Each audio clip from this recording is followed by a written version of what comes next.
السلام عليكم ورحمة الله وبركاته. فيديو جديد، فيديو مفيد. النهاردة هنفرز بامية. هجيب البامية بتاعتي اغسلها كويس، اقمعها المنظر الحلو ده. هغلي مية جامد تغلي كويس قوي، اسقط البامية كنت اقلبها كويس تاخد غلوة حلوة قوي معايا. لازم تاخد غلوة بحيث بس ما سويهاش، يعني اهم حاجة تاخد الغلوة وما سويهاش.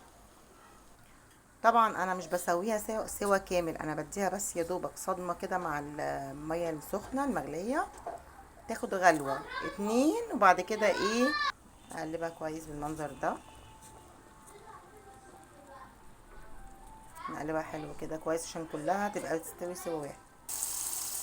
خلاص اديناها غلوتين يا دوبك بسرعة في السريع كده، وهوب هوب على طول نعمل مية ساقعة نغرقها كلها في مية ساقعة، نديها الصدمة التانية بتاعت، بس المية الصدمة التانية تبقى مية ساقعة. تمام كده، بس اشطفها شطفة جامدة بالمية الساقعة كده كويس جدا. كده كده كده كده كلها، مش عايزة ولا اي حاجة فيها دافية، حتى الدفيان اللي هو البسيط مش عايزاها كلها مغمورة بالمية الساقعة.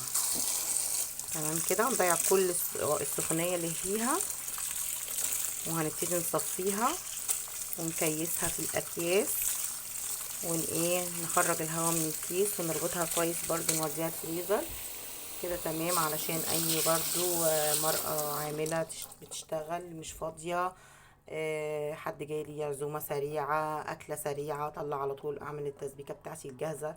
طبعا احنا كنا واخدين قبل كده تصليص الطماطم. اطلع كيس طماطم صلصة، واطلع كيس بامية، يا دوبك هخرط البصلاية واشتغل على طول، واحط التوابل بتاعتي وبألف هنا.